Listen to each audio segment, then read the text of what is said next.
Hello, in this tutorial I'll be showing you how to make object files using Lopack, which is a lot quicker than manually making them, especially if you have a lot of object files to make. So to first do this, go over to the Objects tab down here at the bottom, and the two things you'll need is a line file, a plan line file, and a DXF drawing. So click the LNW to load up the line file. And this is just going to be the line file that's going to be in your cross sections. And then for the DXF, let me open up the DXF here. And you can see this DXF only contains polylines and text.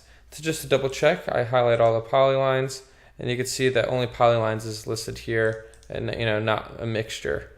And then make sure all the text is reading text and not mtext. Yeah, and the lines can't be, they have to be polylines. It can't be blocks or just regular lines. And one thing here is, let me just explode this real quick. In this case, this text would be snapping to this line. But in order to join these two lines, so this text will be snapped to both of these lines in your object file, all you have to do is type in PE or pedit, select M for multiple, select both the lines, Y if they're not already polylines, which is yes, and then J for join. And since they are touching, the fuzz distance will just be 0, and then enter again, and you can see now it's just one long line. So we can load this drawing. And you can see here each text and polyline is a different color. And just to make sure, a double check that everything looks correct there. Now to move on to the settings of your object file. For the line properties, you can select the line width, the line type, which is a few options here, and the line color. Let's make it a green, a darker green. The text properties, your DXF does not have to have text in it. Otherwise, object files will just not have text, will just be lines. But if it does have text, which ours does, you can select the font. And we can make this red. You can select the color, the font, anything.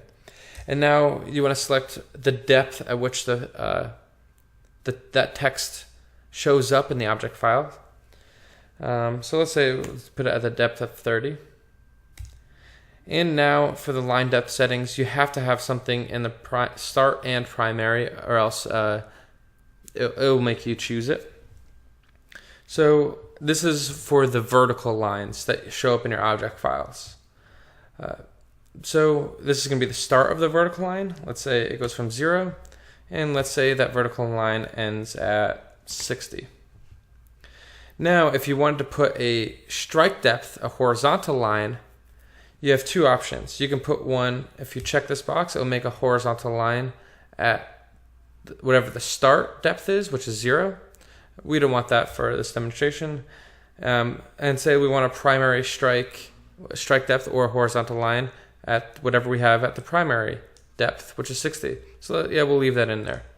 Now, if you want to enter in grade and over depth, you wouldn't put the over depth here. Let's say the over depth was +2, so it's 62. We wouldn't put that over depth here. We would actually put it here, 62, because we want that vertical line to go all the way down to 62. And now the secondary only does horizontal lines. So we'll put it at 60, and now it made a horizontal line at 60. Now for the different methods down here in the object settings, there's the border method and minimal text method. You can only select one or the other, or none of them. And you might have to play around with it to see which one you like. But minimal text, if you're seeing too much text, like a reoccurring text, and this might be the case if, let's say, this border right here was all one color, which means one polyline, you might see this blue text that's associated with it and made in a couple different places. You might see it in the front and the back there. So you want to select minimal text. For this one, it shouldn't matter. We'll uncheck it. But if you're seeing too much, then you want to hit minimal depth. If you're not seeing enough text that you want, then you want to unselect it. The border method I will show you after this demonstration here. Now, if you want to put a station name, you select that, and you pick the depth at where do you want the station name to show. We'll say we want a depth 25. And then the dummy objects option is if you want the line file, you want an object file for every line file, even if it doesn't contain any lines or text. I'll explain that a little bit here in a second. So I clicked preview objects to preview the object files before actually creating them. This is to ensure that everything's to your liking before you create them and have to go back and forth between another program and Lopack. So you can see here it has made this little diagram in the bottom right hand corner of the line file and the DXF. You can see that the DXF won't be included in every single object file. You know, all these lines down here don't cross the object file or the lines. So if we were to click dummy objects up here, then it would make an object file for all these lines here, even though it doesn't contain anything. In this case, the object file won't be empty because we have station name selected.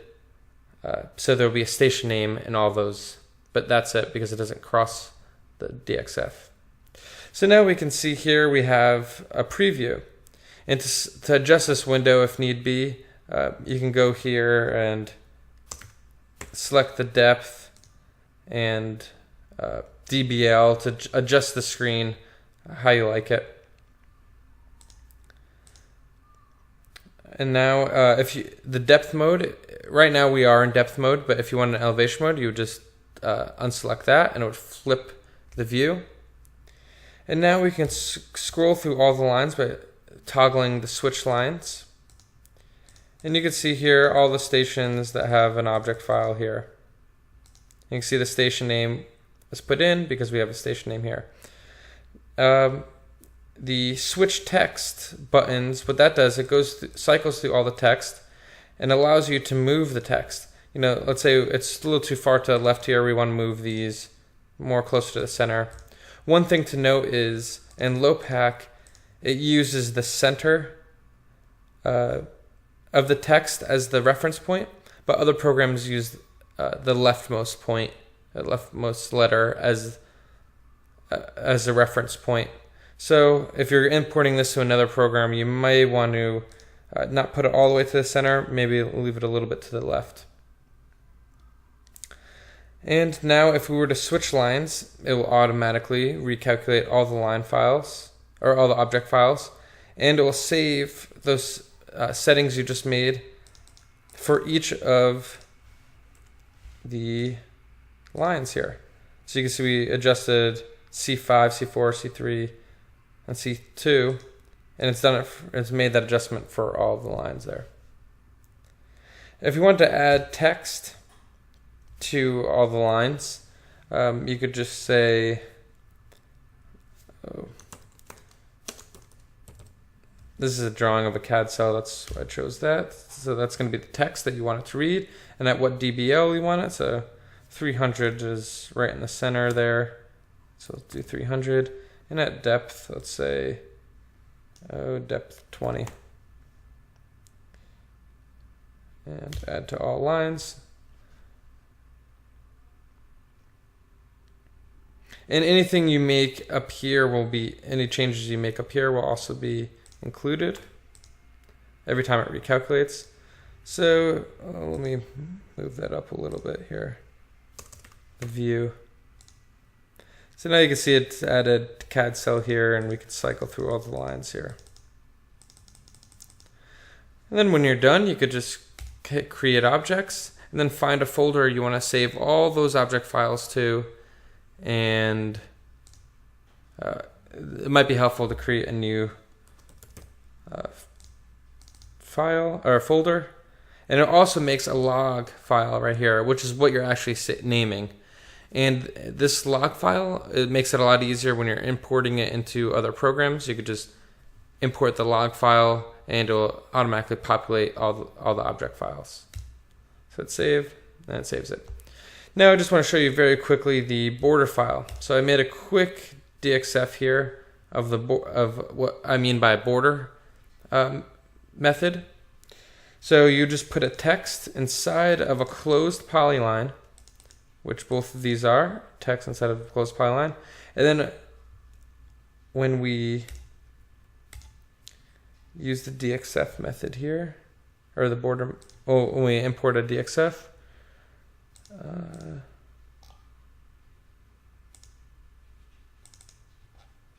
maybe I didn't save it. Let me just save that real quick. And we want to make sure you save all DXF as R12 LT2 DXF. Well, maybe it was there, but I just missed it.